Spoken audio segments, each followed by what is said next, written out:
Welcome back, ladies and gentlemen. That did it for Europe. Now it is time to jump over into North America and see how Cloud9 will do versus Enemy Esports. Cloud9, world champions. Right. Used to be COG Prime. They got picked up over the offseason by Cloud9, and they looked really, really good. Definitely the underdogs in North America going into SWC. I think everyone was kind of favoring COG Red, a.k.a. TSM now, but they proved out on top, man. They're going to be going up against Enemy Esports, which is, I think, definitely the dark horse of the SPL. Yeah. Although, for me, I think Awesome to the Max is a top 3 team solo laner. I really think that You really think he's that good? I think he is, like, not even with Cyclone and Devios, but close. Oh, so you just threw Omega completely out of the rotation. Wow. I think Omega's good. I think Omega's really good. You guys heard it right here. I think Awesome might be better. Woo! Awesome is really... You know, there's a difference right now because Omega won. Omega's hunger is gone. God. Shredded, right? So and Awesome is just like this little kid, and he's just like, it's all he cares about is just being good. He just cares about being awesome. That last year was Devios. That last year was Cyclone Spin. That's still Cyclone Spin. That's still Devios. Awesome, I think this is my player to watch in North America. Okay. Well, so if we're going to take a look at a lane matchup here, it's definitely going to be Omega versus Awesome to the Max, right? You're calling it. So, but yeah, I mean, it's really hard to get a player from any team who wins a world championship to still be hungry. I mean, when you come home with a check of $253,000, what do you do? Yeah, no, I know. I won $100,000, and I was like, Bob, I'm out.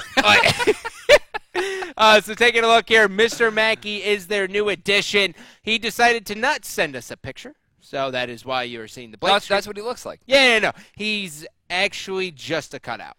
You know, for me, Soulshiner, this guy's my North American rapper. He's like really good for the first half, and then doesn't ever really had a team fight. But his communication's really good. He always listens to the calls. He does. Do you know he was actually a Division I football player for his college last year? That's why we didn't see him in the SPL last year. I expected him to play. What college did he play for? I don't know, man. One of them. Yeah, so you're gonna bring me up with this amazing stat, and you're not gonna give me the follow-up, DM? Does Tennessee have a football team? Yes. He sounds like he's from Tennessee. It'll be that one. Oh, my God. Oh, I can't. Okay. Anyways, guys, we're going to go ahead and take a look at Cloud9 as DM shreds me. Taking a look, I mean, MLC Stealth had all of these guys had the tournament of their life at the SWC. The death of Landenster. The rebirth of Jeff Hindla. Yeah, Jeff Hindla, who was really getting overshadowed by everyone. Ionic and even Incon at the time. At North American Regionals, everyone was like, oh, yeah, Incon's definitely going to be a little bit better than Jeff Hindla. Jeff Hindla said, you know what, my Sylvanas is better than everyone flat, and no one can match me on anything I do. The rumor mill at the beginning of the SPL is that Jeff was, like, on the verge of getting benched, and then, like, he straight up carried one of the games against Titan.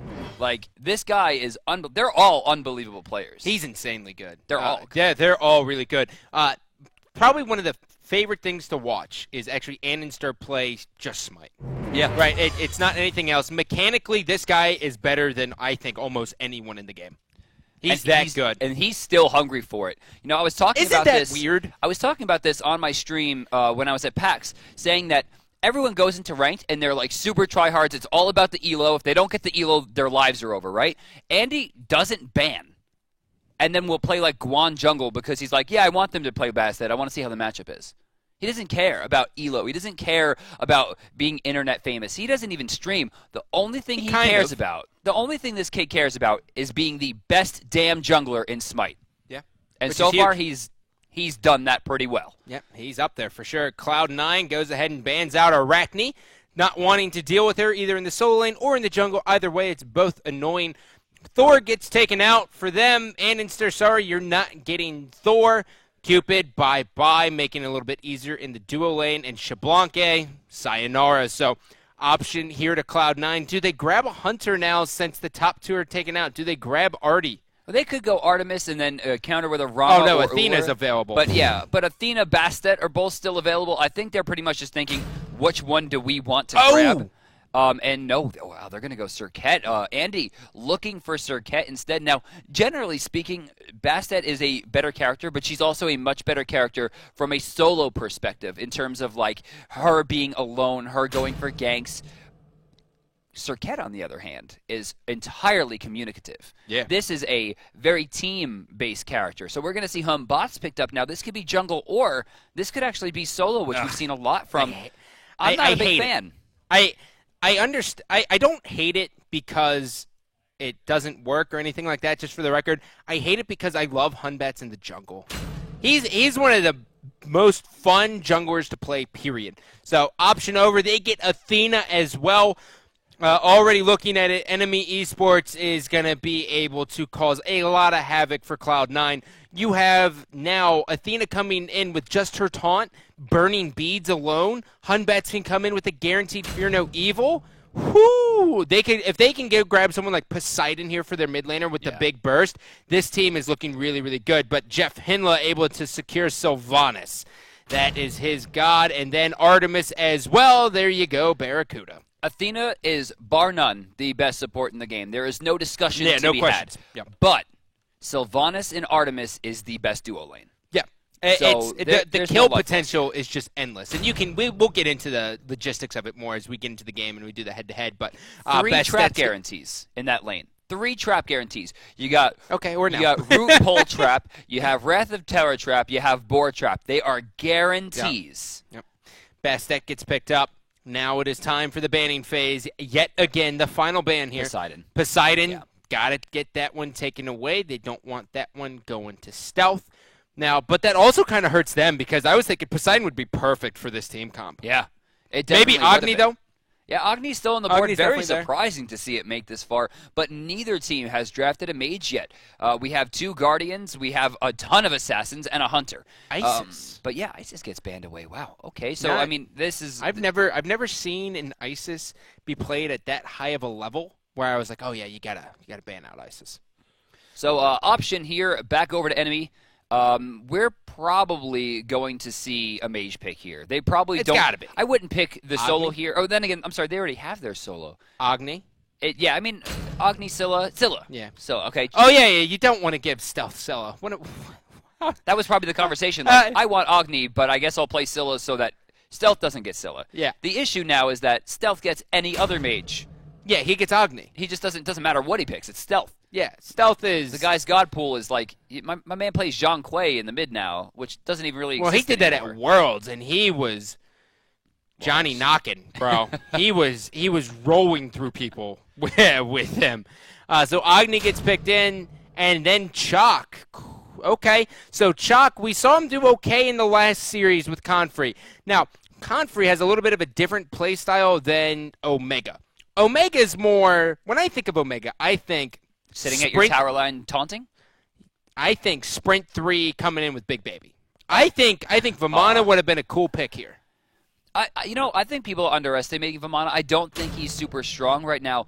But against Hunbots, I mean, being able to safely clear like that, then again, Chalk does the same thing. Yeah. Really kind of expected the Aphrodite with Serket, though. I mean, if Serket has one weakness, it's staying alive in the endgame, and Aphrodite would stop that. But it looks like Cloud9's going to opt into Chalk the second time that we're going to see this character today, despite generally being seen as weak. And finally, a pick of Ullr going to round out Enemy Esports here. Ullr going to be going up against Artemis. Not massively in his favor in any regard, but definitely not a deficit either. This should pretty much be a 5-5 matchup.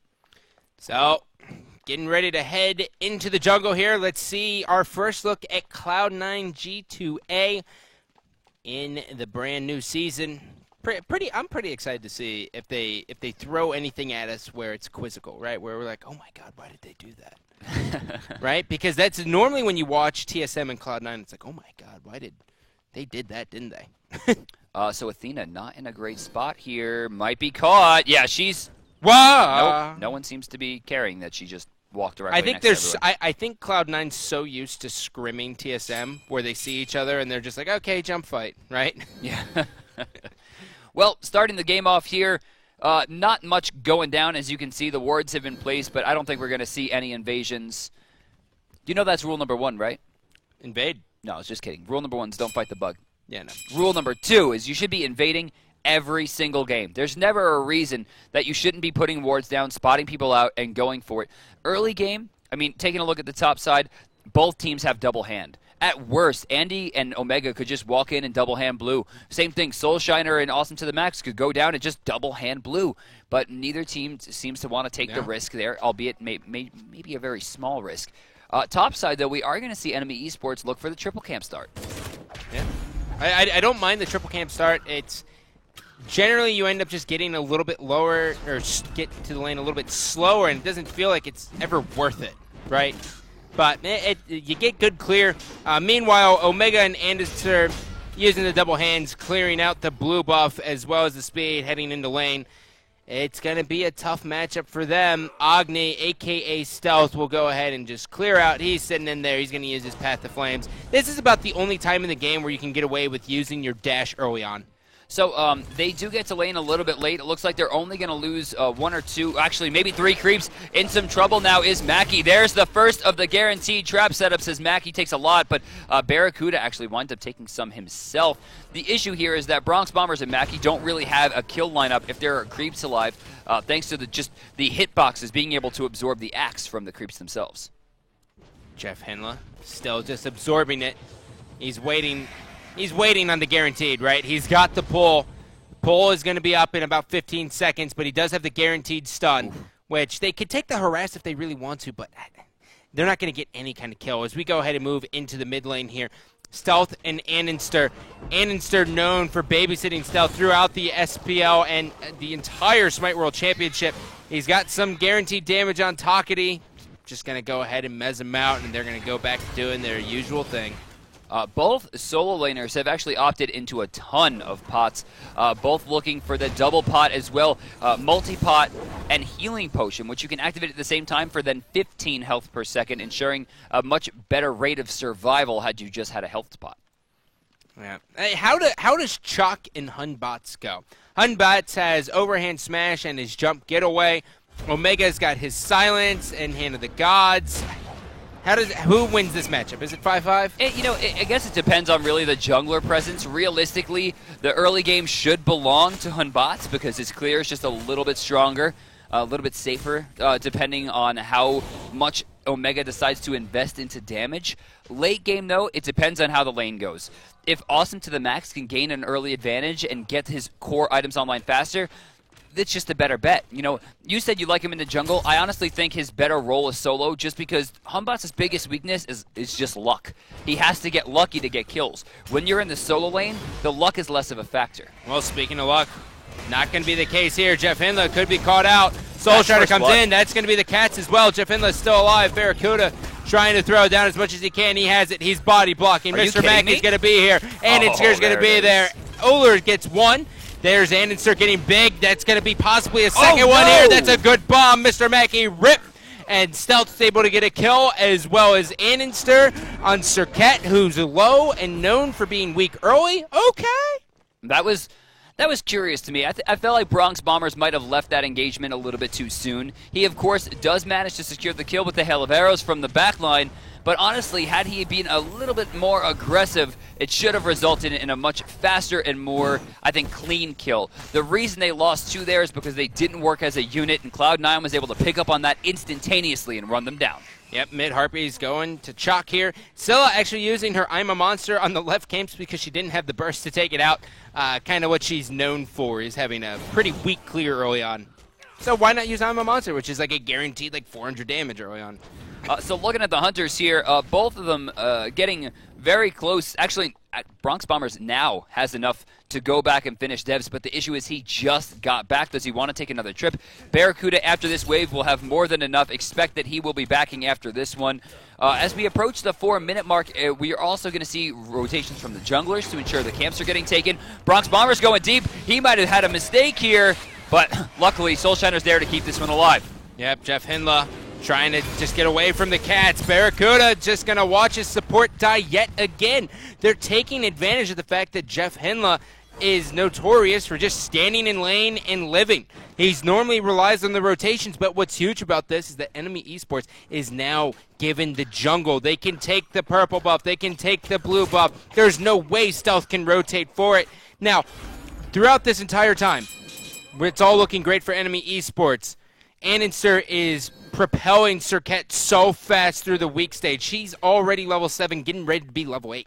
That's right. He actually went up and stole away the speed buff as well while his teammates were trading out that kill. Cloud9, a small deficit in damage combustion, not going to do enough there. But the backline shot from MLC Stealth from the foul line of the tower. Going to find a big one for their 3rd point of the game. That's just absolutely silly. I mean, right now, Stealth is getting 677 XP per minute. Like, what?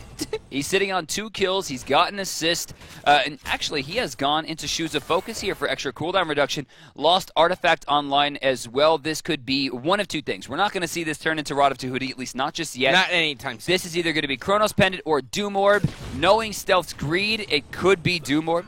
And personally, I think it's a much better choice. It's not even the greed play anymore. You're right. It's not the greed play anymore. It's really just, okay, this is the more viable option. But since he did go into the CDR boots, I wouldn't be surprised if it's a Chronos Pendant just to top out CDR and then get on with everything else and then go into the Spear of the Magus. It really comes down to personal preference at this point, and it just comes down to that, right? I personally love power boots into Bancrofts and then call it a day. So left side, Barracuda and Bronx Bombers both trading out. Devs Gloves online for both with a small stack advantage here for Barracuda. Overall, it looks like they're about the same experience as well. Barra about to be level 8. Bronx Bombers on the cusp as well. Left side mid camp's going to be taken for blue. Right side mid camps will be contested, it seems. Yep. Now Annenster slowly making his way over here. He's got it. He's looking. Oh. He's got the barely missed the mez actually on Awesome to the Max. They got to be careful on this one. Omega's got to zone him out. He's doing just that. Jeff Hinley's here as well. Jeff Hinley's going to barely miss that pull. He's going to hit Wrath of Terra. That'll secure them. Hopefully both of this, but they could be in trouble. Here comes Fear No Evil. I'm a Monster's going to miss barely. Omega's going to be there. Stealth now jumps out of dodge. And now we're going to see Soul Signer's kitties just get killed. Almost huge for Enemy Esports, but just off the target. That cat cannot choose a target. Finally chooses Andy, but it dies in the meantime. Very curious to see all members of Cloud9 get out of that engagement. A perfect shot there coming in from Mackie and Awesome, and yet Takati somehow missing the I'm a Monster kill. That seemed like it wasn't going to get any more perfect. If he's not going to hit that one, there's going to be a very rough end game here for the mid laner on Enemy. Yeah, that was the dream. And speaking of the dream, the taunt hits as well. Stealth could be in a lot of trouble. Stealth gets taken out by Mr. Mackey. Last breath is going to be on Mr. Mackey. The poison's going to get ripped off. Is it enough? Waiting for the ticks, and Instead goes down. The poison doesn't spread onto Scylla, but still, he's screaming worth. Bottom side, we're going to see Jeff Hinley. Looks like split the back camp here with the rotation coming out from Andy. Level 10 right now. The second player overall to get that. It looks like Omega has hit it as well. Maybe third, but all 3 members of Cloud9 just named are significantly ahead of their opponents on Enemy Esports. Overall, taking a look at the charts here, gold difference not too great, only about 500, but the experience difference is almost 3K. Let's talk a little bit about this Barracuda guy. This kid is something special. And when I say kid, it's just because he's aging fantastically. He's a year younger than me. He is 24, 23 years old. Yeah. Dude, he's old. Right? He's aging so well. He was like 16. He still has dedication moving in even through this season. Thirst. Amazing job of Barracuda. He got slept on the entire season 1, and then towards the end, everyone was just in awe of watching his on-her play at the SWC. Speaking of on-her play, I'm expecting that we're going to see very little of it throughout the season, considering the fact he got the buff. Considering the fact that right now he's one of the worst hunters, and tomorrow, or whenever this patch comes out, a week from now, he's probably going to be the best hunter, which means he's going to be banned every game. So Annenster's going to get locked up, forced out to bead. Stealth rotates. Jeff Hinley's here as well. They didn't see Jeff Hinley, though. Athena comes in. I'm a Monster's going to miss again. Soul Shiner clears up 1. Jeff Hinley is still staying alive. Is the dot going to be enough? It's not to take out Soul Shiner. Under 10 health was he living just barely. Soul Shiner will escape. It was the dot battle. His dot won against Annenster, and Andy's dot did not win on the other side. Dude, MLC either. This is a slobber knocker. They're going back and forth. Yeah. These team fights are... Enemy Esports is really going toe-to-toe with Cloud9, which is really, really good for them. This is why I love the solo lane, because they were like, wow, look at these kills. And solo lane's just like, we're here too. 0-0-0 for both of us, but we're We're hanging out. Yeah. I guess the most important set to look at in the solo lane. Experience per minute. Is that it? Experience per minute is so drastically important. First person to get level 3 ult and start the rotation. That's really when the solo comes online. Level 13, level 14, that's the big boy stuff.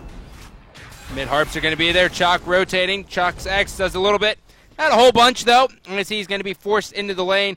He's going to probably walk back there and just hand the gods it, clear up that wave. But Awesome to the Max is going to be here waiting for it.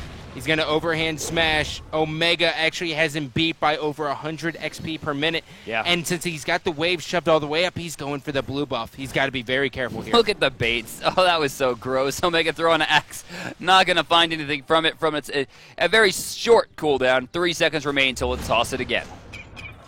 Shoving mid lane. They're going to go ahead and split. Head right to the red buff. Get this experience. Get stealth that red buff and just overall help him completely. Now, Andancer hasn't really looked at all at the duo lane, and that's partly because what's he going to do? He's going to run in there and hope to God that Ullr has burned his jump. There's really no kill potential anytime soon unless the stars align. Oh, Soul jumping in, forcing out the dash from Stealth, but not going to take anything off of it. Soul really keeping his team's just pressure He's alive. crushing. Yeah. And that's the thing. If you're a jungler and your team is either even or slightly behind, if you don't continuously force yourself into a situation of danger to where you might die for your aggression, then the team that you're fighting against, they're just going to be like, I know they won't fight. If we pressure, he won't fight. That you need to show your guts. Yeah, right? how wrong were we about MLC Styles? I don't know why we thought it would be any other item. This man builds Warlock Slash on every single god. And you know why? Because the amount of health you get on it is absurd. And no one takes advantage of it. It's a good item. It's one of the best items in the game, in my personal very opinion. cost efficient. It's just very time intensive. It takes a very long time to get fully stacked. Imagine a physical version of Warlock Sash. We used to have The Return of Herc. We had Gauntlet of Thebes. How broken was it? When it got buffed, it existed for 8 hours before they hotfixed it out of the game. Is that above or below Mannequin Scepter? No, Mannequins lasted for 3 days. Okay. It's the worst 3 days of my life. Oh, God. It was 1,800 gold, and you got 1,200 health or something. It was the best. And that's still Season 1 Herc? No thanks. Forget about it. And that was during release Geb too. Oh man, what a great time to be alive. Yeah, so Mega just trying to pressure out the right side. Everyone else, you're not going to see a whole lot of engagement. We are getting a rotation out of Athena, a.k.a. Mr. Makey, who's going to try to look for something. But based on the fact that Ullr just shoved this all the way up, he's probably not going to find anything. Mid-Harp's getting ready to respawn, and Cloud9's all over him. Yeah, left side going to go to blue instantaneously. Right side, once again, will be open for contention here. They can't contest it. But, Bastet's going to speed, it looks like. The right Harps are going down. Yeah, honestly, they're giving it up. I don't disagree with the call either. They're not really in line for this right now. They probably should let this They go. might force this fight, though. They shouldn't. Yeah. Scylla's level 12. She needs to just chill out for a minute. Soa angry. Soa's mad that she got put in timeout. Oh, interesting. Takati has not taken level 2 I'm a Monster. Instead has opted, of course, for the Sikkim Max, which ensures he has a much stronger level 12 than he normally would. I like it. I do too. I like the play. So, Jeff Henlop barely missing those pulls. So if this is the first time you've seen Sylvanas since SWC, for those of you out there who are glued to Cloud9, the big difference is that online, those pulls are very hard to hit. Yeah. On LAN, they're very hard damn to near hit. routine. Yeah, for the top players. But they're still really hard to hit. Online, you can't hit them. If you hit it, it's luck. On LAN, you can't hit those, but if you do, you're damn skilled. Yeah. So now Andancer clears it out. They deter that fight yet again. This is what started off of 10 minutes with 8 kills has now turned into 4 minutes with no kills and no real possible setups at all. Looks like Bastet will be going into Shifter's Shield after Jotuns, which is pretty much the old school Season 1 standard build. Across the way, Serket, you guys know what's happening. It's Jotuns into Deathbringer. You get those crits online, babe. You got to do it as fast as possible, turning Deathbane into the scariest move in the game. right? If she hits you with that taunt, there's a chance you'll take your entire life bar off of it. And without her even using the passive, which is actually one of the more difficult things to line up. It's not a skill thing. It's just, can I follow the 2 or 3 poison up? So the big question I have is, how do you get Barracuda involved if a fight breaks out anywhere between mid and solo, which seems to be where the engagements have been happening? How do you get them involved? You don't. Yeah. Which it's going to come down to the Gold Fury, right? They want to try to use that Artemis damage as fast as possible. She actually opts into Iqbal here. I assume that we're going to see crit afterwards, but there's still Executioner available as well. But he has a lot of attack speed already, 1.71, and then, of course, 75% as well coming out from the 2, which is Vengeful Assault. Now, with that, he's getting very close to capping, meaning any more attack speed, and he could risk over-capping with his 2, meaning I think the best thing we're going to see next is going to be either Deathbringer or Rage. Yeah. So this kind of feels like a European match right now. 15 minutes and 40 seconds, 8 kills online. Hovering near the Gold Fury. Yeah, hovering near the Gold Fury. Maybe it's been a shift in the meta for some North American teams, but I'll tell you who it's not a shift for is Eminem. Melior's Mariah, they take everything they can immediately. Was that Alohomora? I don't. Dude, I'm trying to say it just so, like, one day I'll say it correctly, but it's not happening. Talkity, beautiful use of Aegis there. Gonna stop the knockup. However, the dot still applies. He does take some damage afterwards. And Wrath of Terra being on cooldown, gonna be real trouble here for Jeff Hindle. Picked off immediately. God. Jeff Hindle having a bad time. Mr. Makey might go down as well. Omega a little bit slow on the rotation here, but he's directly behind Hunbats. He's going to go ahead and clear this mid-wave, take as much experience as he can. He's got to be careful. He might be in a very, very bad spot here, but luckily he is Chalk. Check this out. Andy is choosing to go into this, meaning he thinks that this fight is in their favor. Andy never chooses the negative option, and it looks like awesome. With the Flames, Omega going to bait him out, and he's going to get taken down there on the 1-for-1, it seems. Jeff Hindle respawning in 2 seconds. Will he have enough time to get here? Omega strangely backing up, but of course doesn't have much health left at all. MLC Stealth getting pretty low here, but he kills the huge kill! Stealth with the double! Dude, Stealth getting 1, 2. Can he get 3? He forces out Bronx Bombers. The trap. He's going for it. He's going for it. Oh, barely missing. And then, oh, God, Barracuda. He just needed to hit Bronx Bomber, but he couldn't get to him. So here's the question. They drop, they get 2, they lose 2, but they save the Gold Fury. Worth. And then look at Omega. He backs and then immediately teleports right. He's going to take a tower. Cloud9 lost the kill in that engagement overall, but that's a major advantage for them as they maintain their offense. They get the gold lead back. That's really big. Experience per minute. We talked about it in the solo laners. It's most important. Top of the charts, Chalk. 18. 725 XP per minute. You know what? It's just growing. I think I'm just plain wrong. You know, Omega's veteran understanding of the solo lane has a 3-level advantage over Awesome to the max. That's what you're looking for in a solo laner. How fast can you get online and get those rotations going? Yep. Last fight, Omega had a good kill, but Awesome had a little bit more to do with the overall pressure. We didn't even mention this. Transcendence coming out on Chalk, which is something we don't traditionally see because normally Chalk is going against a Hercules or an Osiris, so you get the Rune Forge to, mitigate some damage there and get the guaranteed health. Transcendence, the complete opposite. This item is unbelievably strong in Season 2. I talked a little bit about it before, but what it comes down to is you need burst damage. And with penetration being a little bit harder to come by, and you don't really want to go into Titans too early because it just doesn't offer enough, Transcendence is the way to go. Huge amount of damage coming out from this item. It's super safe to pick up because it's also giving you MP5 and mana, making sure you can sustain for longer, especially in the solo lane.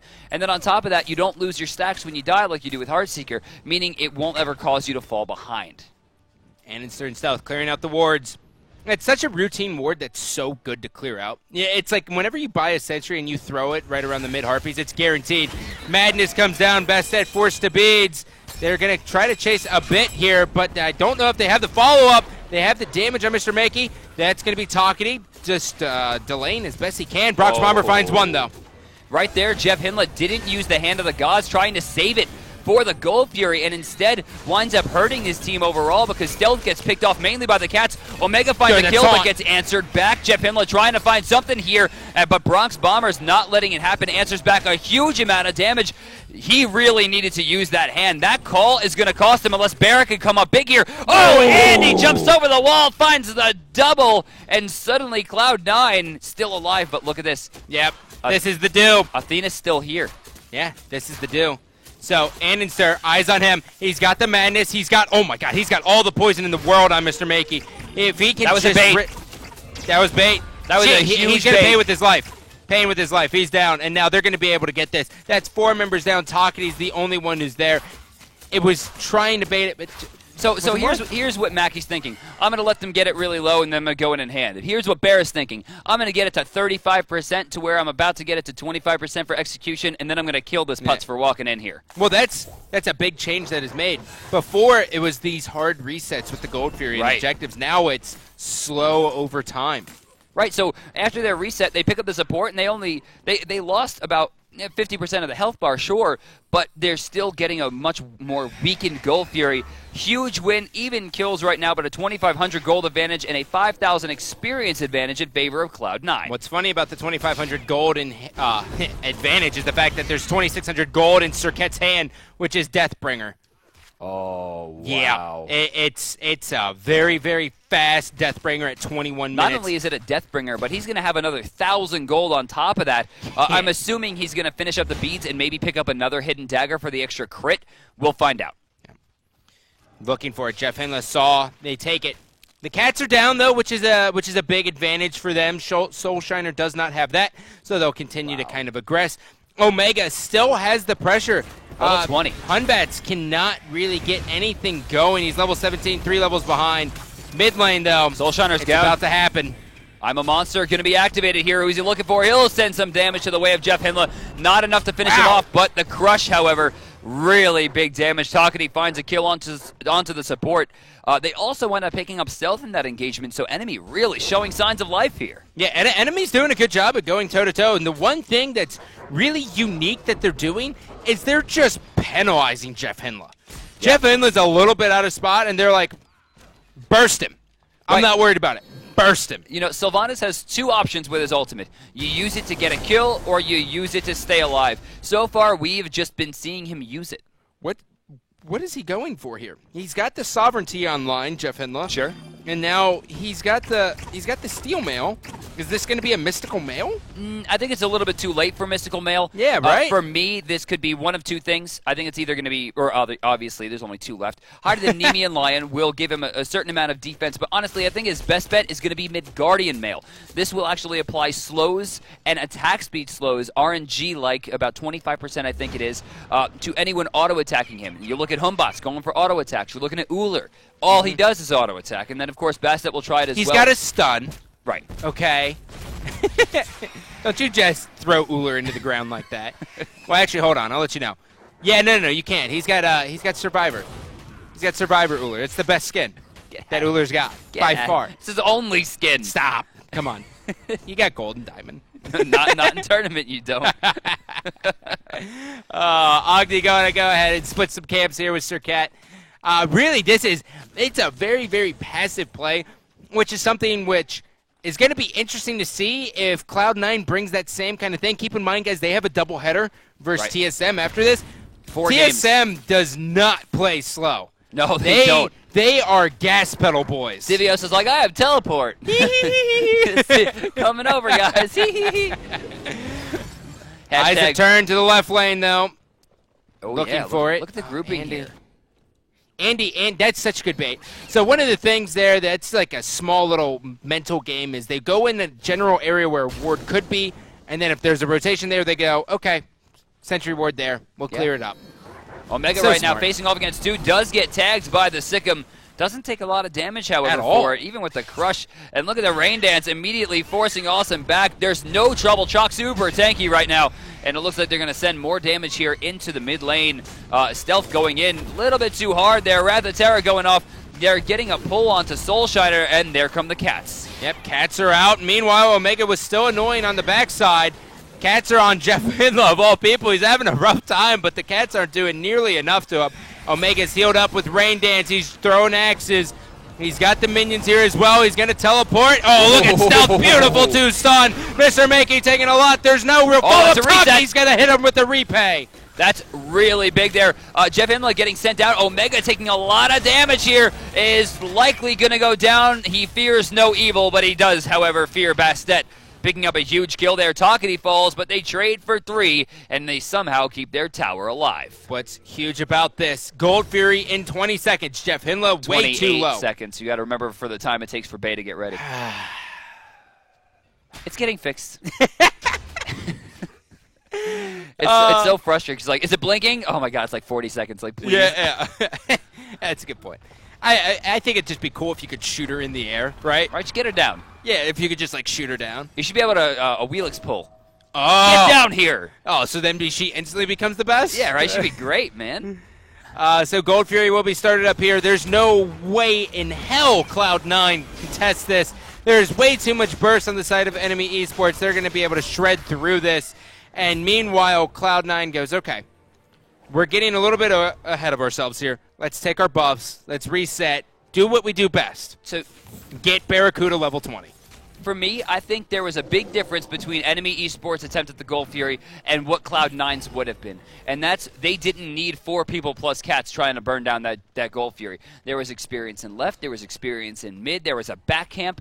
All of these things could have been taken by one person who could You instead. are such a perfectionist. I mean, you gotta be. When you're going up against literally the best team in the world, you have to take every single advantage that you can take. That small minor mistake might be the difference between winning this game and losing this game. Jeff Hindla is getting caught out again. Crush is there. He's down a lot of health. Stealth jumps in. He's got Spear of the Magus. He's going to be hitting Scylla for basically true damage from this point on. 1 ult for 2 ults used there. Slight advantage to enemy esports going in. Actually, no, there was no ults used there. That was actually Soulshiner's Cats from the Gold Fury, meaning they have a really big power play right now that they should abuse. Yeah, they're looking for the power play for sure. Chalk now still just zoning out, man. This is what Omega's good at doing, and this is why people don't give him credit for all he does. Omega is insane. He has the best aura in Smite, period. He is the only player that could be behind and walk at you and go, I'm going to kill you. And you believe him. He's a poker player. That's what it is. He is bluffing nonstop, and you just accept it for what it is.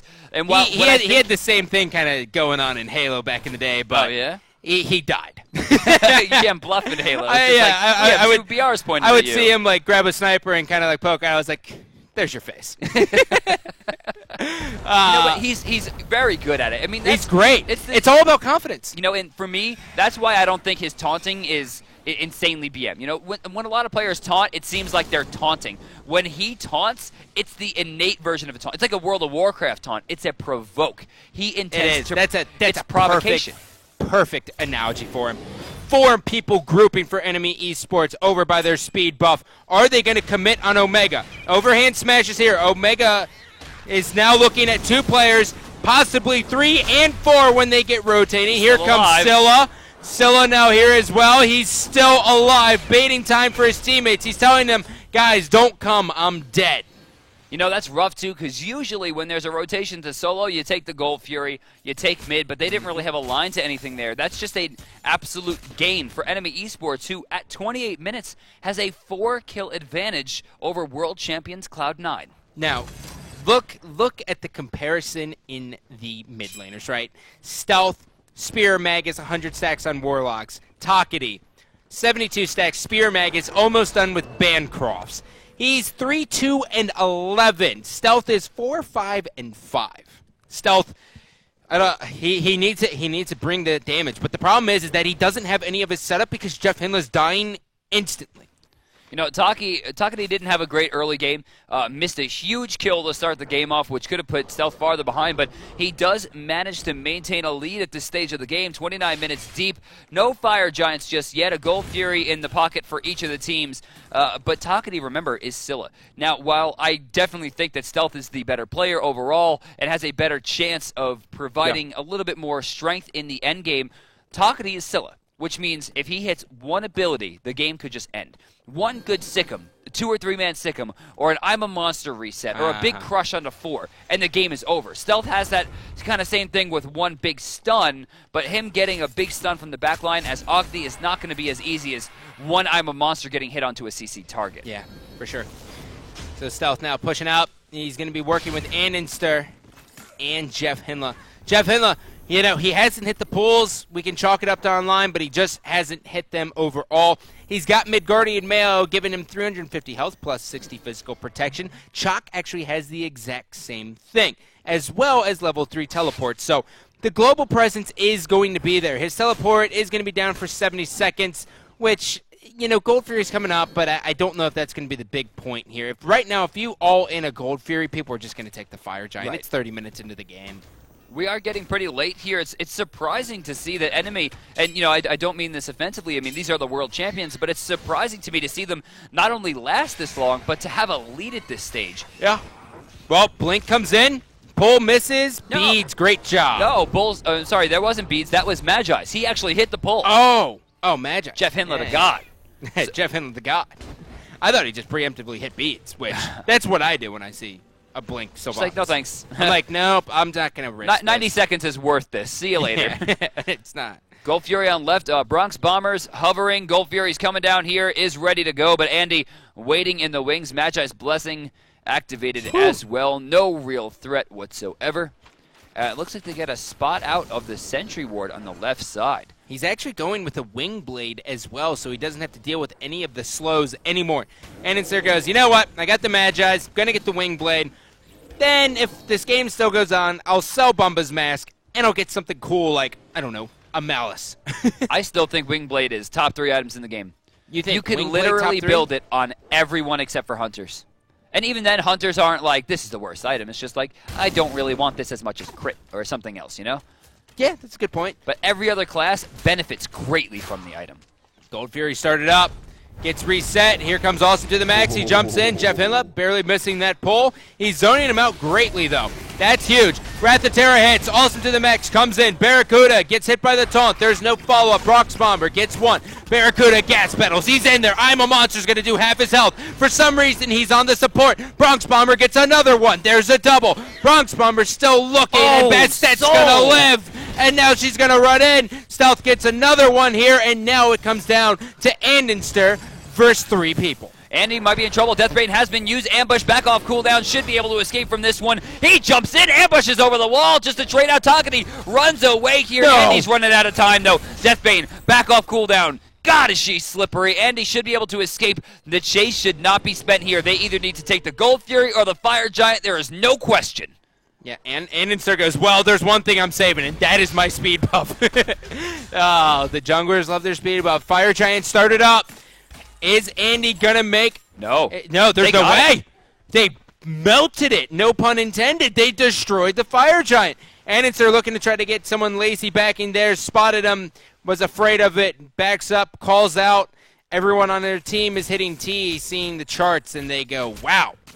Enemy Esports just did that. So, we watched London Conspiracy, the dark horse of Europe, just barely making it in, going up against second-seeded worldwide Titan, top seed in Europe, and they seemed strong in the beginning, but weren't able to keep it. London Conspiracy started to fall apart, where the team fight communication became important, and Titan, with their veteran teamwork, destroyed. Compare that here to Enemy Esports. Again, the dark horse going up against the number 1 seeded worldwide, Cloud9, and Enemy has not only a gold lead, but the experience lead and Fire Giant. They do. At 30, almost 34 minutes. Now, this is one of the most important things to watch, period. So, everyone always asks, and this is one of the things I remember most about Allied. Allied goes, I wish I knew how Barracuda played from behind because that lane is never behind. Collectively, the dual lane has put out 0 kills. He's officially behind at this point. Yeah. If you're an ADC, or Hunter, excuse me, and you want to learn how to play from behind, eyes on this game. If anyone can do it, it's Barra. There's a 2,500 gold difference between Barra and Bronx right now, which is a big deal. But look at Omega. Split pushing right now, going to shrink away some of that difference with a big kill onto the tier 2 on right. Austin to the max backs off there which not a great play. I mean, obviously someone's going to have to do it, but now Omega's going to have teleport. Wow, Andy fearlessly just walking in, throwing out the Cobra's Kiss, forcing Soul to jump. Yep. And they're still looking here. This is a bait.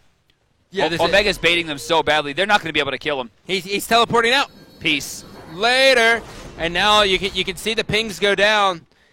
They all committed on that. That was a huge drop. Now, granted, right side, they're still going to get a tier 1. Not the end of the world, but they're not using the Fire Giant for Phoenixes, but they have a minute 45 left to go on the buff, and they still have a lot of potential to rush in. Looking at it. Axe is going to get thrown out here. They're going to continue to push. In comes the Athena taunt. Oh, well, that's the dash. No taunt. Jeff comes in. No way. Barracuda hits the gas pedal. Awesome to the Mex is there. Stealth gets out of dodge, and now Andenster's going to be on 1. Looking for it. Andenster unable to get it, or actually able to get it. Barracuda gets taken out again. Right now, Soul might be in a bit of trouble here. Backside tries to dive back in very low, walking past Omega. You see them go for it. Soul once again trying to dive away. Not in the greatest spot here. As big. Oh, look at Andy's very low as well. This is big. Bronx Bomber doing everything he can. Jeff Inla trying to stay alive. Andenster sitting under tower. Omega and Andenster are alive. Bronx Bomber is crushing everyone. Omega's in a lot of trouble. He throws the axe. He teleports. The veteran play. He's going to stay alive. They've delayed it enough. 45 seconds left of the Fire Giant. Andenster's fully healed. And look at Mackie. He's got to save. Brilliant. Mackie decides to back here to then use Defender of Olympus, which should be hitting Bronx Bombers and not Stealth or Takati here. Takati just took 80% of his health. When Athena was already active onto a character who can heal himself, that might be a big misplay. Remember, Cloud9, not the team known to give up. They have 4 people rushing in, though. It looks they're going for this. I think they're going to take this down. They got the madness on them, dude. That taunt hits. They're going in. They're committing. There's 2 people right now. Soulshine are not going to have a great escape here. Omega. Oh, no. Please don't tell me this happens. 4-man. Oh, no. It's Omega time. 1v3, a solo laner versus the world. Barracuda comes in. Gas pedal hits. There's one looking for a second one. He wants Bronx Bomber. He's been behind all game. He's taunted, though. Can he do it? And the body punch. Bronx Bomber says, I'm the better boxer. Throws his bow in his back. Brings out his axes. Heads back. Holy sweet Mother of Mary. Bronx Bombers is now almost 5,000 gold ahead of Barracuda.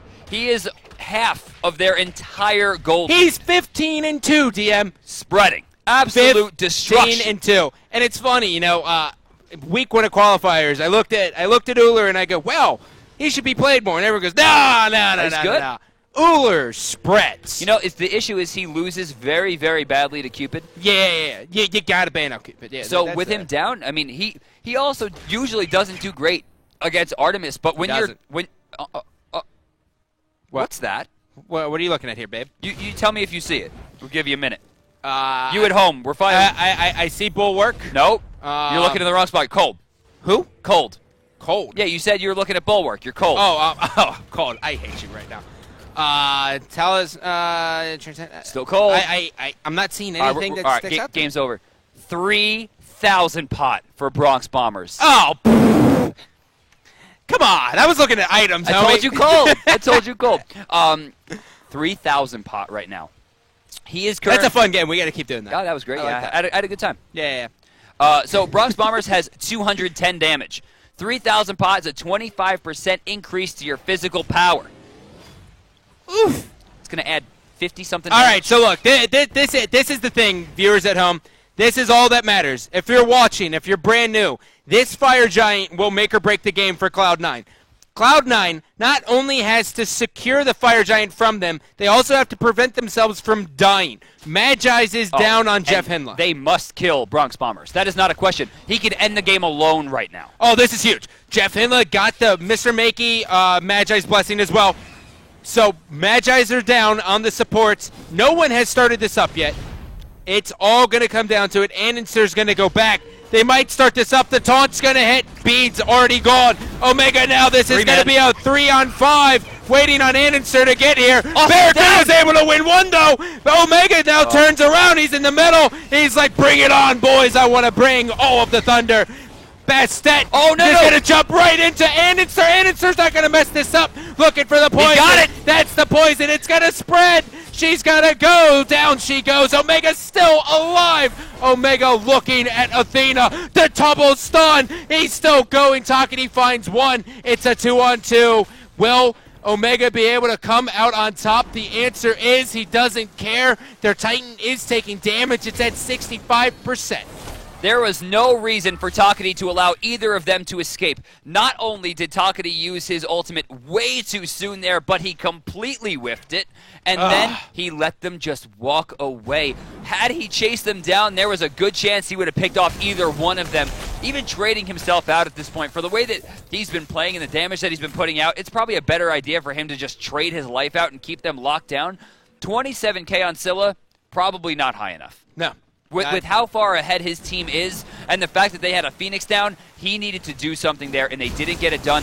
Takagi really threw that one away. Mr. Mackey staying alive for long enough. Soulshiner did a big work there, but Austin to the Mac got picked for no reason. Yeah. Omega was able to stay alive for so long despite being so low, but the real play there, MLC Stealth with the Queen sacrifice for the check on the King. He sacrifices himself to get a double stun and a pick-off. Absolutely beautiful. Keeps his team in the game. Cloud9 not giving up just yet. Yeah, Cloud9 still obviously in this one. Dash has been activated here for Athena. She is just going to go ahead and clear this one out. If you're wondering why they keep shoving this right lane, is that Phoenix is a little bit weaker, and you generally just want to do that in general. Athena uses ultimate already. Fire Giant has been started. Omega jumps in. Takagi. Oh my God, Takagi just got hit by the Fire Giant. That's a lot. His health has been depleted. Eyes on Omega. Omega's my MVP right now by far.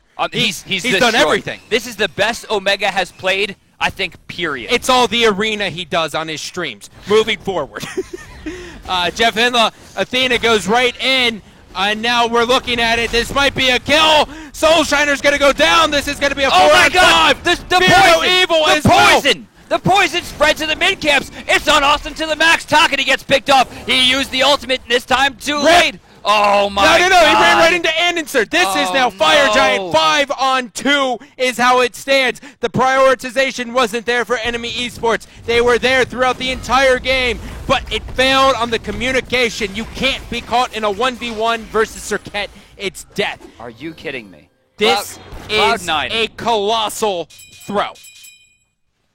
Colossal. I don't understand. Enemy Esports should have won this game front to back. You're looking at the kills, 30-23. Everything. Scylla did literally 0 damage in that engagement. She hit nothing. She's still at 27,000, and it's 27,038, which means there's not even an auto attack. She did literally 0 damage in that engagement. And now that Cloud9, can't happen. I mean, they're still 4K down, but they don't need that. They have Fire Giant. They have a healer. Look at this. This is such a smart play. So instead of going around the other way, they go, well, best case scenario, we'll take the cocky way and maybe get a pick and just spread. Love it. Now they take out the tier 2. All they're going to do they go Gold Fury? Wait. Maybe? Can you take a look at Jeff Hinla's build for me for a second? Okay. Looking. There. What's his last one? It's got to be higher than Don't look at the last one. Look at the second one. Oh, the boots? Boots 1. Yeah, he doesn't prioritize it at all. I've talked to Jeff about it multiple times. Love it. He goes, look, in actual competitive games, in SPL matches, gold is hard to come by because my jungler prioritizes so well that I don't need boots. Soulshiner jumps in, Soulshiner jumps out. Fear No Evil is going to be on Jeff Hinla. Why are they still focusing Jeff Hinla? Takagi able to take out one. It's the reset. Annenster says, sorry, buddy, I'm on your back. Poison hasn't been able to spread. Awesome to the max is there. And now it's going to continue. Stealth gets one. Takagi still running. Omega looking for him. Omega's like, oh, yeah, by the way, you're going to die eventually as soon as he gets it. And Annenster finding it with the ambush. Mackie joins the fight here, but I don't think he's going to have enough. Soulshiner's too low. Cobra's Kiss going to pick up the kill. Middle Phoenix going to get burned down here. It's a 4v1. This is why we watch Smite. This is why Cloud9 won the Smite World Championship. They're down the entire game. Jeff Finland's getting focused. Enemy Esports doesn't change who they're prioritizing. They still try to burst down Jeff Hinla. That was 4 minutes. A waste of time. Done. They were losing for 40 minutes, and then they won it in 4. That is front to back why You watch Cloud9. That's it. That's why you watch the streams. That's why you do everything. We've learned so much in that game. There was a point where Artemis, a.k.a. Barracuda, had no kills. And I called him out, and that was at 30 minutes. How did he play? Exactly how he normally would have, except a little bit safer. He waits for the guaranteed gas pedals. Whew. Bronx Bomber still putting up 52,000 Bronx Bomber the by game. far. But He carried the best he can. But let's go ahead and take a look at the first blood of the game here, see how everything started out because it was 44 minutes ago, which is not the standard. So we're going to take a look at Mr. Bronx Bombers here as he's going to try to gain his team first blood and an early advantage. The Cats come out. I mean, this is just, look at the damage put out here. There's no way for Sylvanas to go.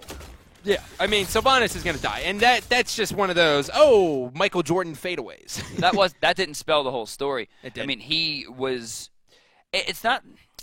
It was rough. I mean, and even though they lost, player of the game still goes to Bronx Bombers. How can it not? I mean, look at this guy's kills, dude. He went 16-4 versus the world champions. Anyways, let's just look at that. Look at this. Look at this highlight reel. Why he is he burns alive? the beads. He gets a double kill there. He stays alive. Look at his positioning. His teammates are around him, but he's like, hey, whatever. I can get in the mix because I'm Uller. And now he just turns, hits the stun with the axes out. He's doing everything he can.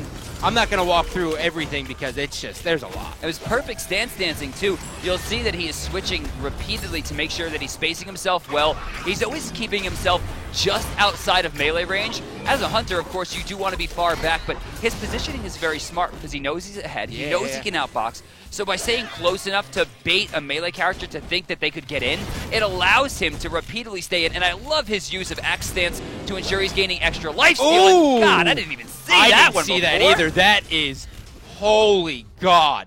That is gnarly. He stunned an Agni at the beginning of the dash. He's just like, Are nope. you kidding me? Nope. And look at why? That might be, I can't believe how many kills we've just watched. dude, that's like, we just watched a montage. Like, That right there. Cue the dramatic, Holy. cue the dramatic music. Dun, dun, dun. Dun, dun, dun, dun, But dun, dun, dun. as well as he did, Awesome kept getting caught. Talkity didn't put the damage out in the team fights where it was necessary. They get picked off. Bronx can't keep himself alive my against God. 5. Damn. You all right? Damn, buddy. Bronx Bomber, 52,000 damage. Next highest, 29,000. No, Barra had 43. No, I'm talking about on his Oh, team. and his team. Oh, yeah. Anyways, guys, that's going to do it for Game 1. Keep in mind, this is best 2 out of 3. So when we come back, we'll see if Cloud9 can secure the series.